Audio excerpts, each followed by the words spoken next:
Alexa, play Wolfgang Amadeus Mozart. Shuffling songs by Wolfgang Amadeus Mozart. Hot water.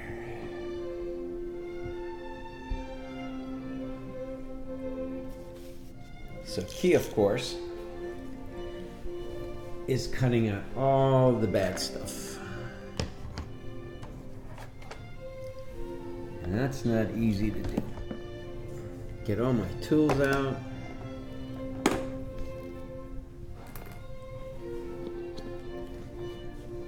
One thing that's good to remember is you gotta have a good tool set. And you gotta have a good sharp knife.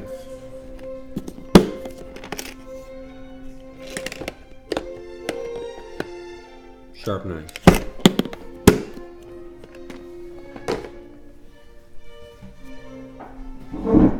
Because now, as you can see, we cut our wheel out and we have some fine patching to do.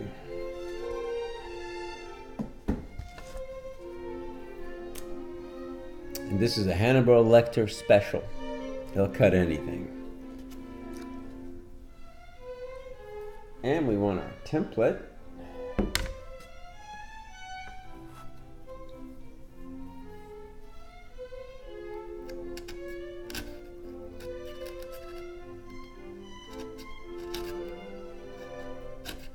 This is very soft wood. And mercifully, that will allow me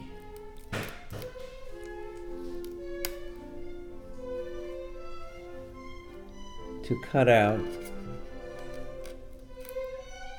the pieces that were not behaving.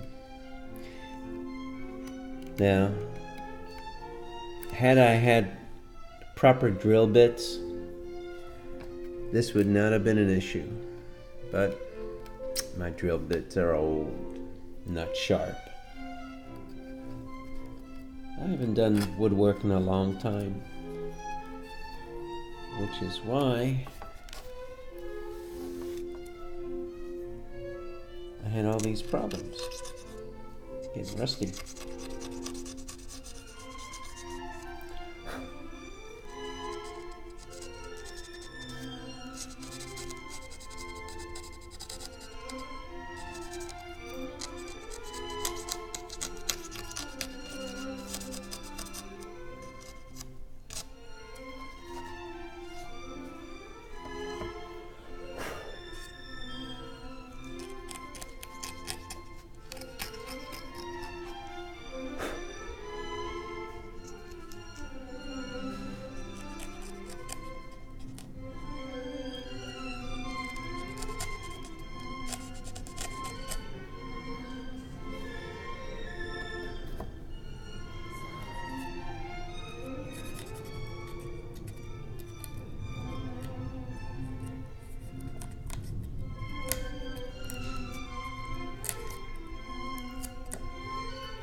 Once I finish the work with the X-Acto knife, I will bring the sander into this. You can see some of the progress. Again, it's the front face that counts, right? So for the most part, it's good. Need a little bit of work there.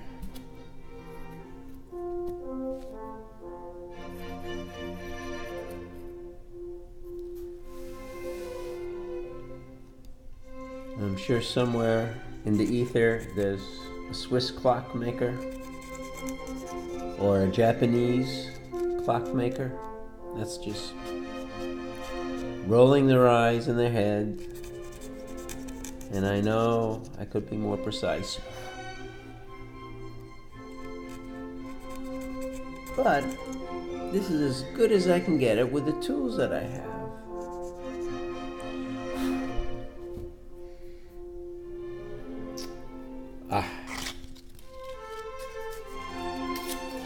Sandpaper.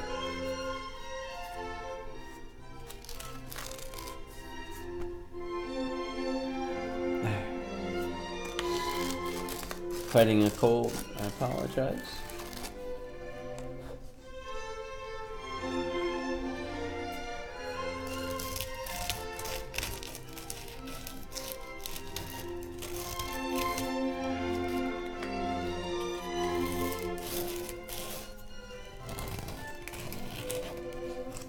You gotta be careful with sandpaper. Not too much. It's effective. You want to give it a little bit of a beveled edge, but not too much. You want it to be round.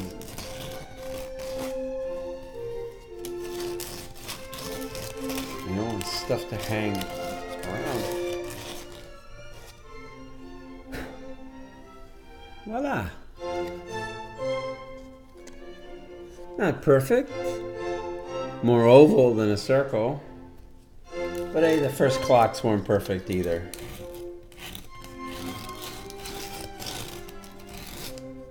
What counts is that the clock gives you the accurate information.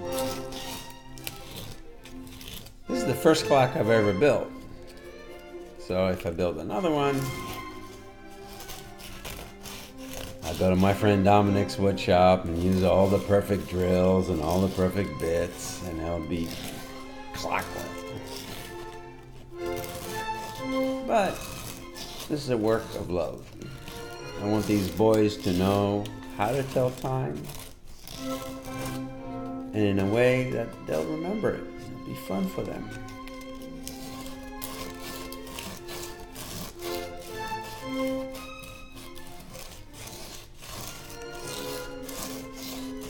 The smoother I get it, the nicer it looks.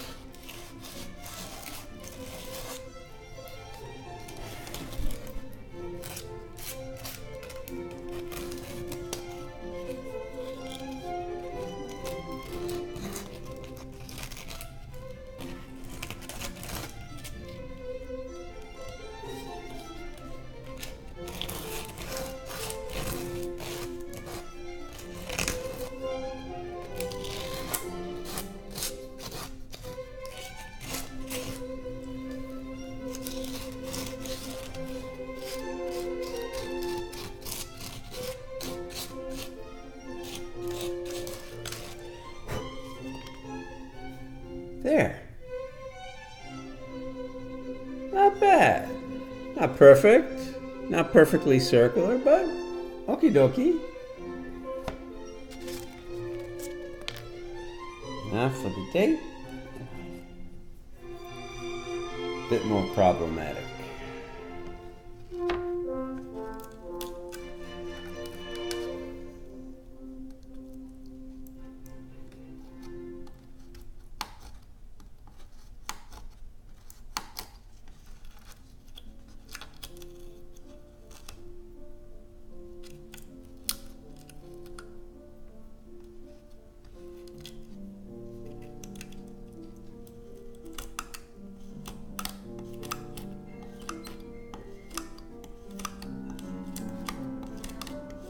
This wood is so soft that if you just have the patience, you'll cut it.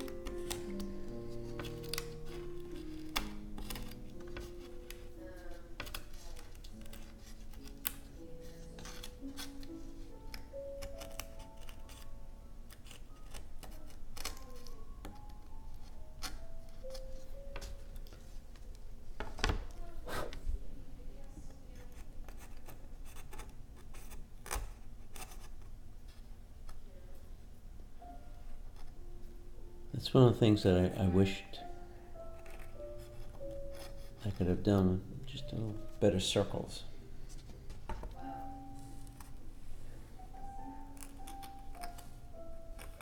So it is a little crude as timepieces go.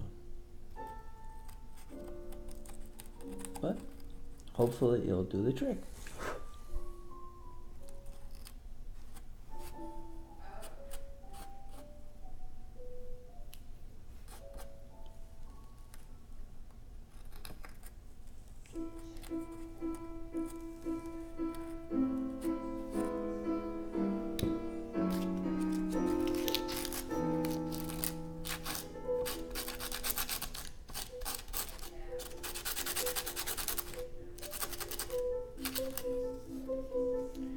And the way to get into the holes is to produce a little sandpaper cigarette.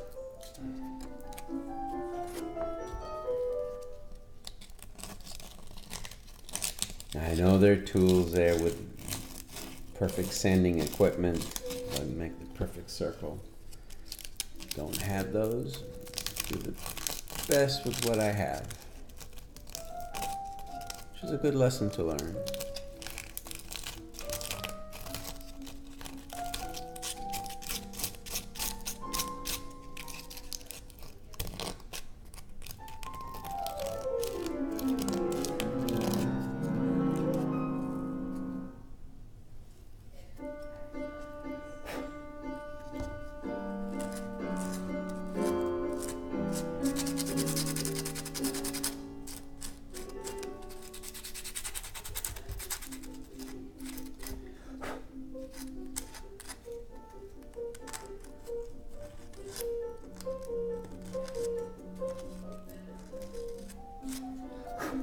There.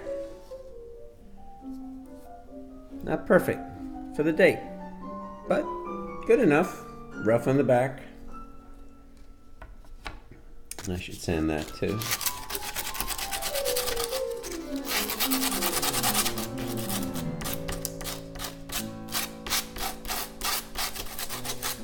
Because that has to be nice and smooth.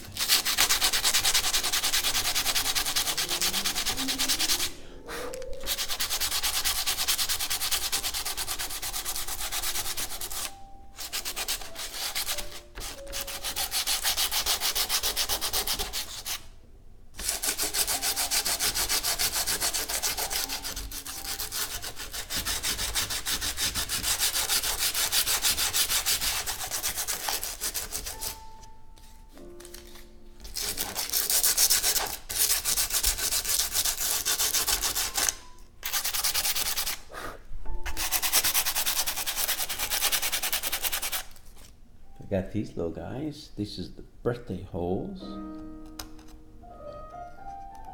Clear those.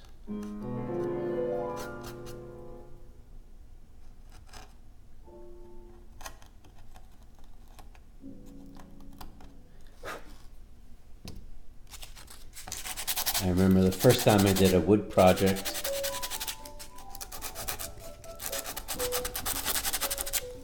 In high school, I came to this country not knowing the language. Incoming call from 202-795-2223. Telemarketers. Incoming call from 202-795-2223. As I was saying, when I came to this country, I didn't speak the language.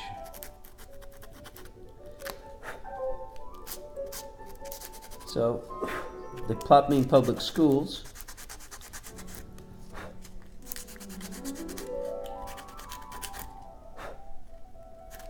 And I couldn't speak English.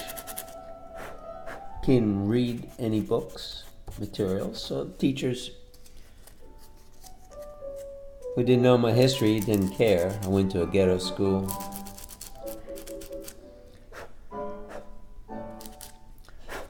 Promptly labeled me an idiot and put me in the wood shop because that's where you put all the idiots and the violence. Kids who just don't fit. There's no room in Julie Hall anymore for them, so they put them in the wood shop. Well, I learned to do wood stuff. Taught myself and Mr. Sweeney. He was a great teacher. I'm sure he's rolling in his grave looking at this wood project now, but maybe deep down somewhere he'll smile on this. I'm sure he's long gone. But we did a lot of cool projects. A lot of bowls, a lot of chairs, a lot of handicraft. And most of the thugs and the punks in the class, they would just sleep. They wouldn't work. I mean, they're criminals. But a few of us actually enjoyed the woodwork. And Sweeney, Mr. Sweeney, was eager to show us how to do the work, because he really knew woodworking. He also knew how to handle problem children. School was a lot different when I went to high school than it is now. And I remember this one kid, I'll never forget him. His name was Kunkel. Can't remember his first name. Kunkel. What a funky name. Good name. Kunkel.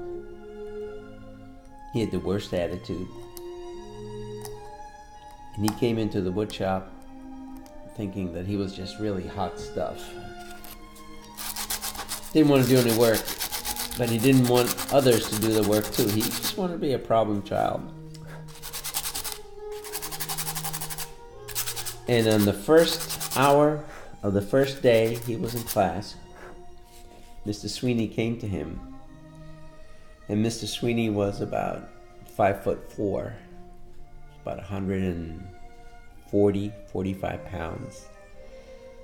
Lean, but a greyhound lean. Every muscle in him was just tight. Popeye arm. Forearm bigger than Popeye's, because of course he worked with tools all day. And Kunkel was raising a ruckus, fighting with people, just being a pain in the ass. And Sweeney came to him and said, "Hey, you uncouth dummy." That was his favorite term. That's what he called us all. You uncouth dummies. "Sit down, Kunkel." And Kunkel made a very bad reference to Mr. Sweeney's anatomy, lineage, and his mother's reproductive habits. And Mr. Sweeney, who was at his day, and I verified this, the featherweight USMC, U.S. Marine Corps boxing champ. He even had a little newspaper clipping that he carried in his pocket, kind of like Rocky. And Mr. Sweeney didn't care for Mr. Kunkel's response. Clocked him. Not like this clock. With his fist. Hit him so hard. Right in the side of the head. His knees buckled. He fell to the ground. Didn't even make a noise. I mean, he was in so much pain. I think he blacked out. It was a tremendous hit. You not only heard the impact, but you felt it, the vibration. It was tremendous. I mean, we're all close. We're like 6 feet. Watching what would happen to this punk, mouth off to Mr. Sweeney. And he fell on the ground. Sweeney looked at him, and he said, "Okay, where were we? Let me show you how to work this lathe here. You know, protection is important." And to this day, I thank Mr. Sweeney, and I hope maybe someday Mr. Kunkel, if he's still alive, will thank Mr. Sweeney. Because not only did he teach us how to do woodwork, he also taught us a lot about life. Those of us who listened, and I did. So for that, thank you, Mr. Sweeney. There. Just about finished, except this.